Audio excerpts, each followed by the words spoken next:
I'm up here to show something for the first time ever on YouTube. It's an amazing discovery. Guy over there, I met him on a night hike in East Fork. He's been watching my videos for 11, 12 years, I believe. He'll introduce himself. And our combined knowledge of this area is pretty good. Okay, this is Joey, and he doesn't want to be seen, so he's sort of under the Witness Protection Agency, so this is Joey.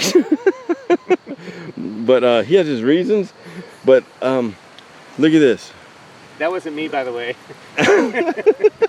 It wasn't him. No, this is Bear. And see, that's those holly cherries that we've been eating the last couple months. So around here, there's some, oh, matter of fact, there's some holly cherries down there by the swim hole, and there are probably more. I mean, they're everywhere right now. Place, yeah. So I mean, they had a really good crop this year. Poison oaks everywhere too. Look at that. Yes. One rainy night in the 90s, the members were aroused by a clamoring at the door, which upon being opened admitted Professor T.S.C. Lowe of the Mount Lowe Railway and California Governor Henry H. Markham. Lowe and Markham had become lost in the storm and were suffering from exposure and fatigue. The distinguished guests were made comfortable before a roaring fire and further fortified with a drink from a jug of whiskey which had been buried in an earthen floor for just such an emergency. Governor Markham became an honorary member of the Pasadena Bait Club and on one fishing excursion proved to be the most fortunate angler in the party, having landed 98 fish in about 6 hours, besides throwing a number of smaller ones back into the stream. The old clubhouse was used until 1922 when the new site was selected and a new cabin was built 2 miles further up the West Fork. Okay, that one still exists. As you're going up the West Fork, about 2 miles past the, well, about the 3 mile marker, roughly in there somewhere on the left-hand side, as you're going in towards the dam on the left-hand side, that one's still in use. That's not a very good picture of it. There's a picture of what it looks like.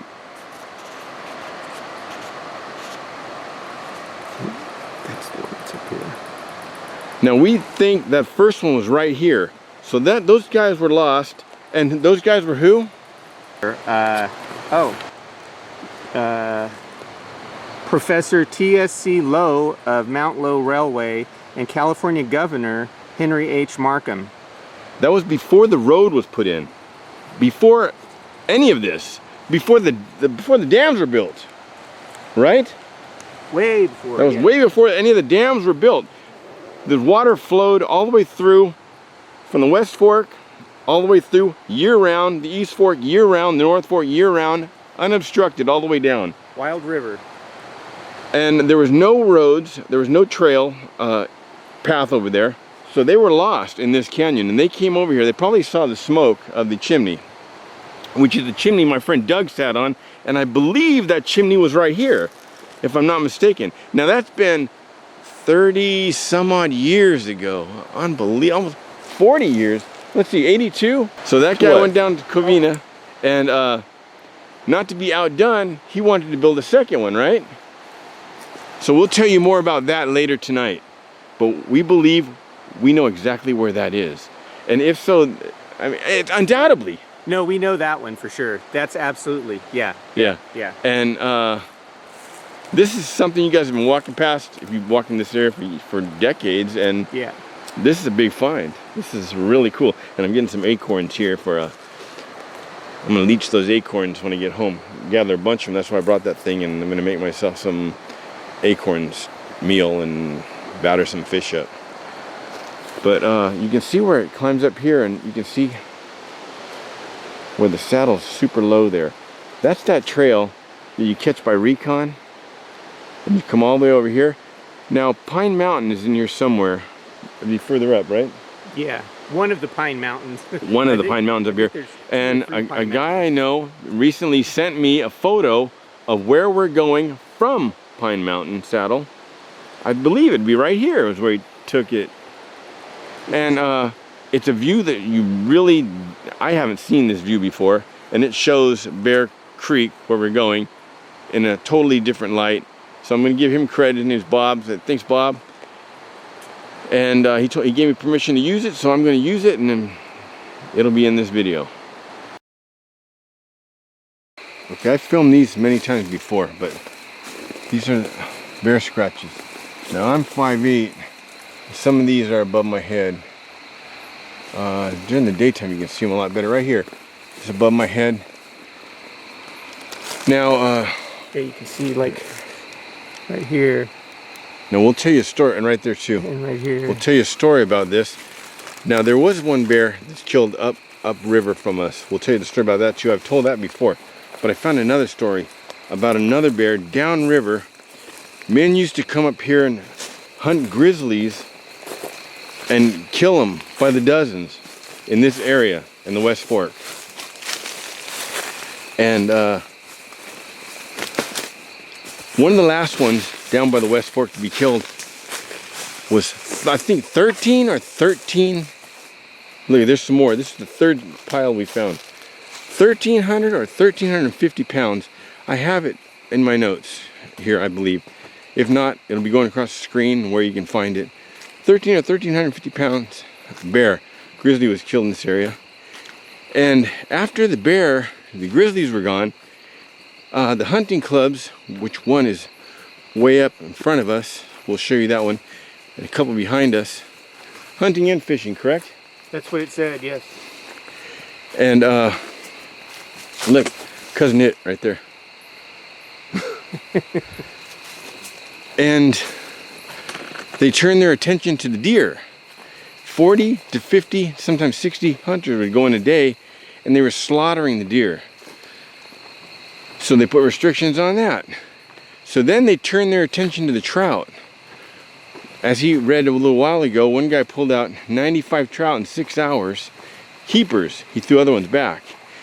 Another guy, 3 or 4 guys, I'll see if I can find the story, over a period of 2 or 3 days, pulled out 800 trout out of this area. And they were demolishing the trout. So then it got out of hand, like it often always does. And they started throwing dynamite in the rivers and dynamiting them out, like Dukes of Hazzard style. And they put a stop to that. So you guys wonder about the regulations? It repeats itself over and over and over and over. People are destructive. Left unrestricted, there would be nothing left. Well, they would sell that stuff too. I mean, that's why they were doing it, because it was free, and they would sell it. Same thing with duck hunting and all that type of thing. They'd can it, you'd find it everywhere, but it was free, because you go out and you just kill it. There was no regulations, and it's just money in their pocket. Yep. Okay, now, I've always been told that this was where the guy lived. Was it Hiram? What's his name? Well, that's the guy that told the story, but he's not the one that was the hunter.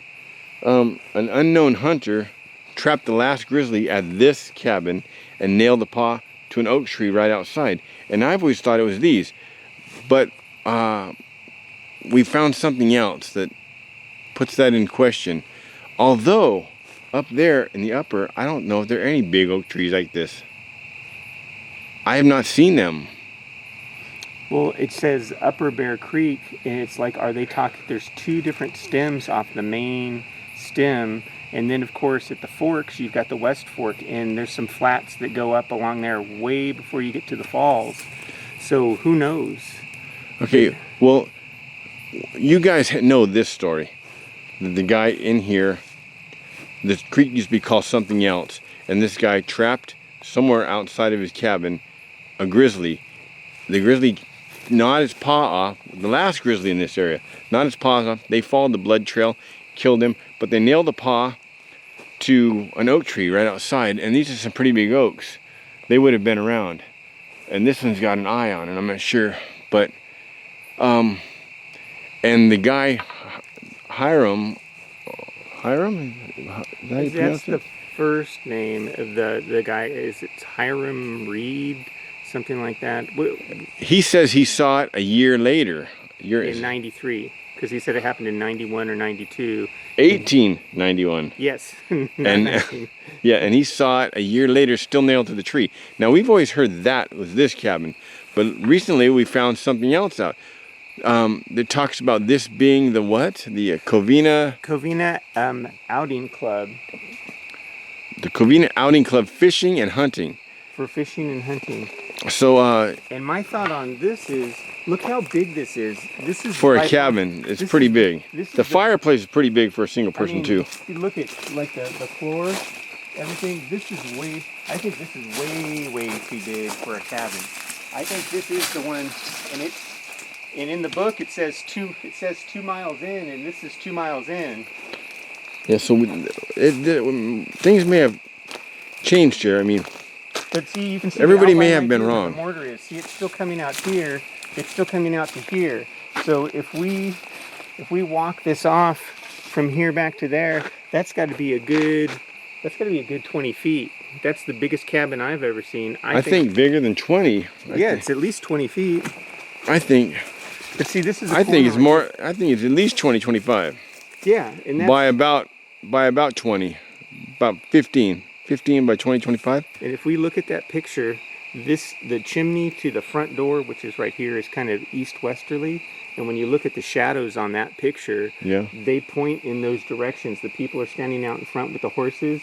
It's in a very flat area. This is the only part of the canyon. Once we get up a little bit further, you don't find a big flat like this. No, not until you get up past or almost to the Smith Saddle area.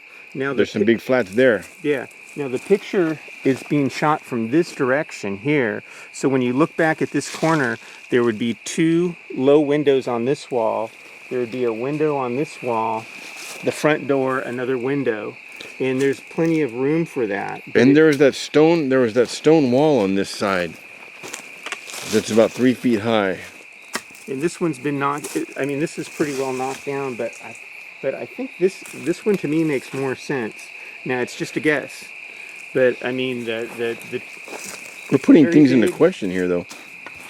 But look how big the fireplace is. It kind of makes sense. Look at that. You see, like up there, Horseshoe Mine and stuff. How small their chimneys were, but this is a huge one. So that's another possibility. Coming up this hill and heard something moving really fast through the brush. There's a cool little bluebelly. Look at him. Friday night, they're out. Look at him.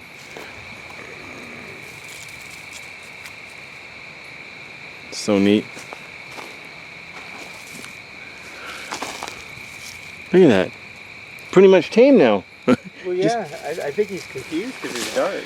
Well, that Wowtech. Look, he's coming around in like a circle. That's that Wowtech A5. This Wowtech A5. Watch this. Carol Ann, go into the light. Turbo action. Look at that. Out. If I was here, you wouldn't believe me. But got a witness here. Where did I find this lizard? In your pack. He boomeranged around. He came around this way. He got on that log and jumped in my pack. Total flanking maneuver. I want to go. I want to go to civilization, guys.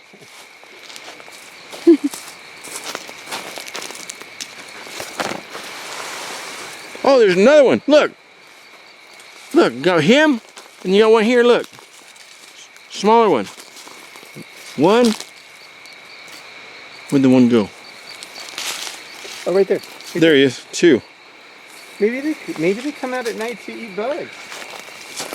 I've never had one run and jump in my pack. I've never seen them out at night. That's kind of weird. Okay, we're back here. He made some Vegetas, and those are not chilies. Those are pepperoncinis. I grew those, and that's that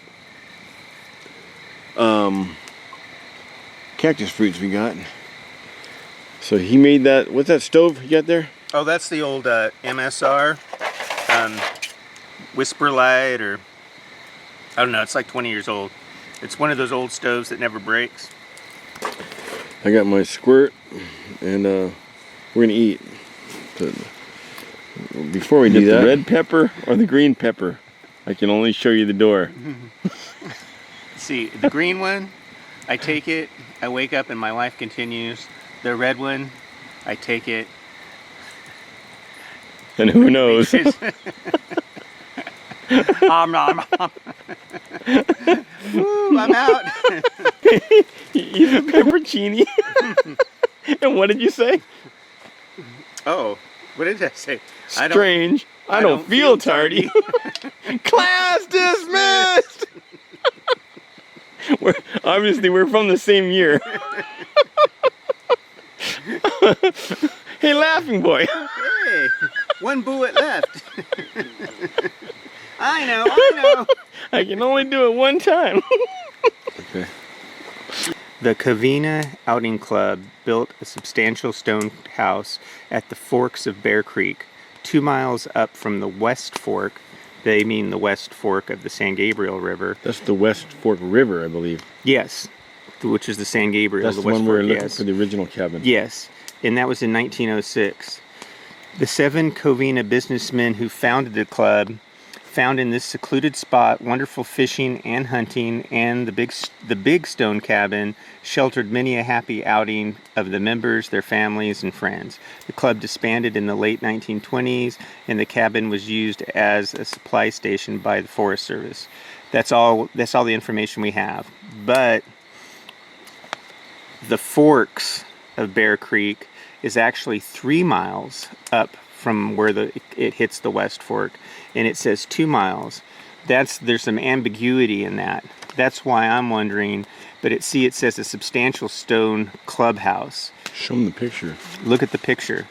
This picture is in John W. Robinson's big book. Yeah. I have an autographed copy of that book, by the way. But look. And if you look at the people standing there, there's a window here, there's a window behind here. If those are look like they're long and low, but even at the eave right here, these ladies back here that are standing, say they're like 5 something, that's close to 6 feet right there. So if that's 6 feet, those windows got to be about 4 feet wide, and it looks like there's another space 4 feet between them. So there's 4, 4, 4. That would be 12. Then maybe a couple of feet for the corners. That would add another 4. That'd be at least 16 feet. And you got the huge chimney in the back. Yeah, exactly. And with the opening right there in the middle, that's what it has. And you see how flat it is around there, and it's open, and you can see little small oak trees. But there's not many places that's that flat and that big of a space. We gotta see if we can find this big boulder. Yes, if that big boulder's there, that would tell it. That big boulder? That big boulder. Yes, we could tell from those two. Look, when we go back there. I doubt people would move something like this. No, and it's up high enough from the river, from the creek. And it's about 1 horse length away from and there. a half. Kind of from catty corner. Yeah. And this would be the see the shadows? See how the shadows are kind of going this way? If this is an afternoon shot, that means the sun over here. Is over here. So basically the ridge line of the cabin is basically going west-east or east-west, whichever way you want to look at it. But that's also in line with that building down there. It's really big. That's why I think that's the second, what we call the second camp now. But yeah. That ruin right there, that's why I think it's the Covina Outing Club cabin. Then I wonder what the other is that we're going to go up to tomorrow. Well, my theory on that is, since when you go back to this here, John wrote a house, a stone clubhouse at the forks of Bear Creek, and then it says 2 miles up from the West Fork. There's ambiguity there. I found that at the forks. There's a building there, and there's a building at 2 miles. But this picture and the size of this and the description matches that one. So I'm wondering if the information he got, if it kind of got switched around or pushed together, and maybe this outing club also had a smaller cabin up creek, you know. It has a 1 on it. You saw that? Yeah, I saw the picture. Yeah. So it's like in the book. Yeah, but it's high up on a bench away from the river, and you'd never see it. But if you go back to another one of Robinson's books, the 100 hikes, and you read about Bear Creek, it talks about 3 trail camps. Yes. And he describes them from north to south. So you come up over Smith Saddle, and as soon as you drop and you hit the creek, that's Upper Bear Creek trail camp. Then he said you go down about a mile down the river to the Forks, and he says that's the middle camp, and it's at the Forks, which is the West Fork where it comes in to the main fork, and that's where I found this building. And he says it's a way. He doesn't say whether it's on the left side or the right side, the east side, west side, whatever. He just describes it as a way.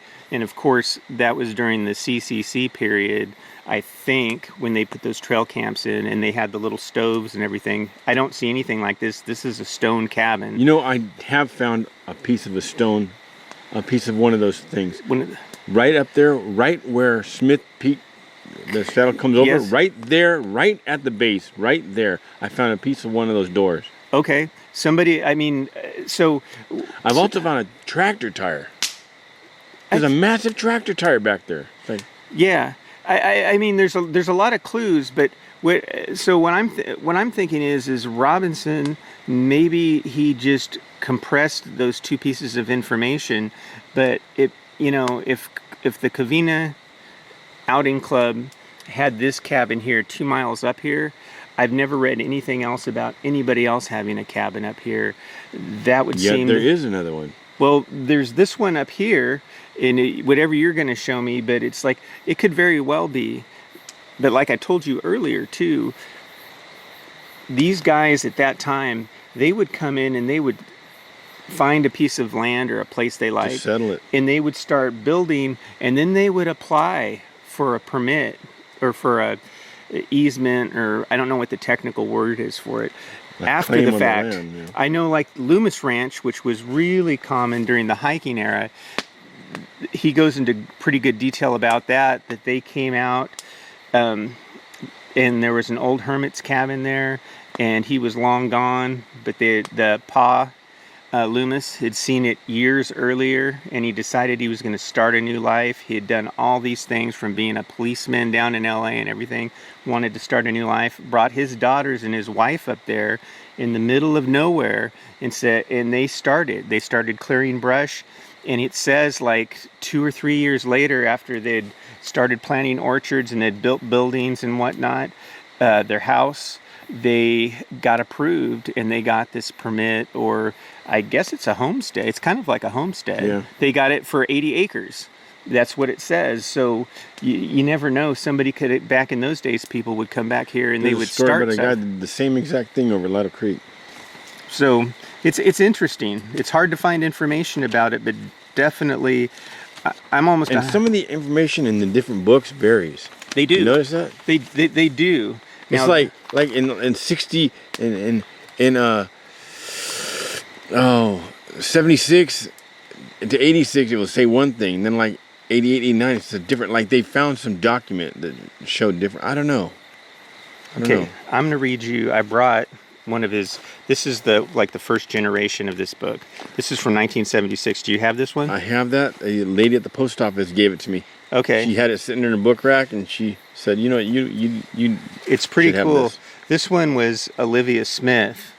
I got this up in Ventura at a used bookstore, but they have a lot of their notes in there. But anyways, we're gonna look to see where's the Bear Creek on this one.